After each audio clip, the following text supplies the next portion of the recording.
So this will be our last video of the series. I kind of pushed the campaign by a few years, and we'll talk about kind of the winners by the end of the video.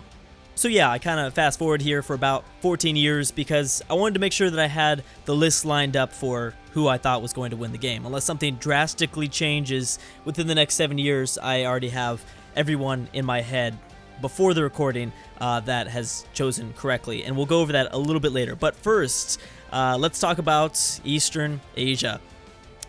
This happened all at the end of the last video. China peaced out, pretty much had to give India back everything and then some. And now this just broke out between India. India decided to backstab Myanmar, and now Vietnam is helping to attack Laos and Myanmar. So yeah, India is also working with Saudi Arabia here a little bit. Yep, they destroyed Iran. Afghanistan kind of blobbed out a little bit. Afghanistan's got some okay alliances, but yes. Actually, let's go ahead and check on who's the attacker. Ethiopia also in Africa went nuts. So is Zambia. Look at Zambia. That must have just recently happened. But yeah, I mean, obviously the countries around the world are blobbing out, and things will get less interesting from here, I guess you could say. Yeah, I don't want to make any statements yet because I still don't know who is going to win exactly. But let's just wait. Let's just wait. I don't want to say anything stupid. Egypt at war with Ethiopia right now. That is an interesting one. Why would you do that? Oh, this is actually kind of interesting. This is really good.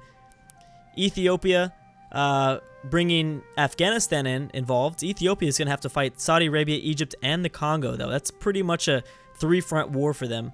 Yeah, and they're already having to face multiple fronts at this point. This war seems to be over.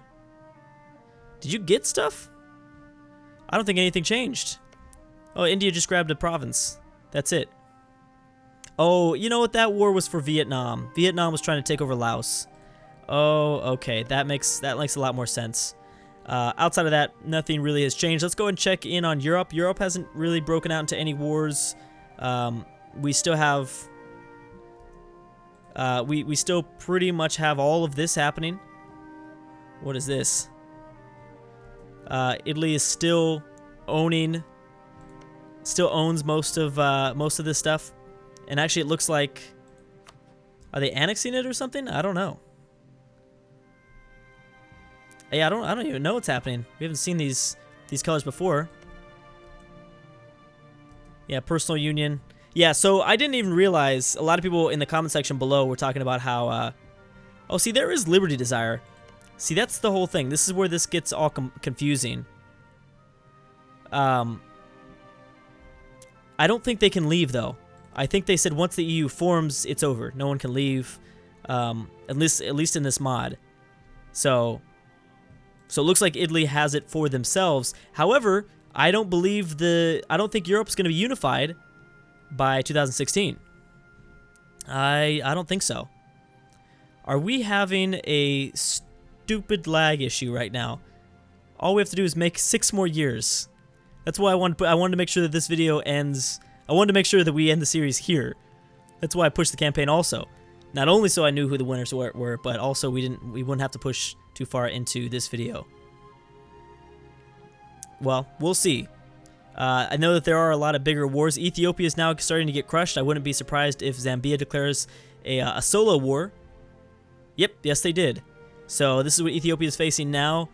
Zambia might be the overall power out of Africa. It looks like. It kind of looks like that. That's surprising. That's too bad. I mean, Ethiopia was really high in the development list. I'm not going to say that they were... Okay, I'm just going to say they were in 4th place. I'm not trying to open it up until we're done. We're finished completely. But Ethiopia was in 4th place. They still had, like, at least... I don't know. It was a ridiculous number. They still needed, like, 1,000 more development, though, to surpass the 3rd place development. I think it should be safe to say kind of who is what. Now, one thing that I will mention is that this, I guess while we're waiting for this to go by, is that Germany is technically in the top 3. So this is what I'm going to do. Short of anything drastic happening within the next 5 years, which actually, something totally drastic could happen in the next 5 years, and we would, I don't know what we'd do there. But Germany's in the top 3, but because Italy has a personal union over the EU, I'm giving the winners for anyone that picked the USA, India, and then I'm being nice. Either if you picked Germany or Italy, I'm taking both. There weren't that many people that picked those 3 combinations in the right order either. There's only really a handful. I was glad that we had a handful though. You know, I'm so used to only having like 2 or 3, but this is the first EU4 AI only it was a little bit easier, I think, for people to get. So the winners will be like in a good handful, and they'll be in the description down below. Okay, so yeah, I might skip ahead because this is bothering me so badly. Oh, it's because India's at war. India's at war once again with China. Yeah, well, that's issue. So I'm gonna put a little cut right here and fast forward a few years. So yeah, this just happened. So India has pretty much solidified their dominance here. Wow, crazy, insane game out of India. I've never seen this. I have never seen this before on the extended timeline.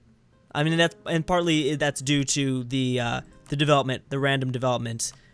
Again, I'm such an advocate for the random development. I think it's such a great thing because we'd already pretty much done everything we could inside of, you know, AI onlys in EU4. Yeah, I can do an earlier start date. There's issues with that, and that's why I haven't. Let's see here. Can I get this to around? Let's just go to September 1st. Around, there we go. Boom. So this is around this time period of this video. So yeah, this is the development of the map. Here is the religious map mode. Pretty much since Iran was destroyed, they were the only major religion. Well, they were the only non-secular nation left in the world. But everything else has stayed the same. We still have this going on here. What is going on with Finland? Did Finland leave or something? I don't know. But yeah, I'm a huge advocate of random development now because it makes these extended timeline mods more fun inside of EU4. Because if we didn't use the random development, it would have been the same exact game as the first present day that we did. And that wasn't exciting. It's crazy to see some of the biggest powers, Russia and China. Look at them. They're getting crushed in the corner. Like, that is amazing. That's super cool to see. So I'm happy about that. Let's go ahead and reveal the... ooh, look at Venezuela cutting into Peru. And then, yeah, Ethiopia pretty much fell, and they just were forced to release everything. Zambia is now, like, the great power here. Oh, and they're going to eat up some more territory. So there we have it. So let's go to development and see what we have. Hopefully nothing's changed, or else I just wasted a whole bunch of time. Yes, okay, so everything is still the exact same from when I started the video, or when I first checked on development before this video. USA number 1, India number 2, and Germany number 3. So again, like I said, I'm pretty much going to give, if you picked USA, India, Germany, or USA, India, Italy, I'll give you the winner. I'll give you guys the, yeah, as the commenters that picked right. So there we have it. There is present day. I will be returning to EU4 for another AI only. Again, AI onlys have been terrific on my new computer, whether it's Super States or present day. They've always been fun. It really seems like you guys are enjoying them too. Really getting, I love, like, it's kind of a smaller community. I noticed I play a lot of games on this channel, but there are certain people that will, only watch some of the games that they enjoy. This is an amazing community here because very, very passionate, and it's just awesome. Like I said, we have one big community here on this channel, but then we have these like segments, these certain games that people like to watch, and like subcategories, sub-communities is a better way to put it. And I love the people in the comment section before the EU4 videos. It's just always fun, good time, make fun of Crack Lord, root for your country, and it's always really exciting. But I will return to another EU4 AI only, I think tomorrow. And if you picked right, congratulations. I love you guys, and I'll see you guys next time.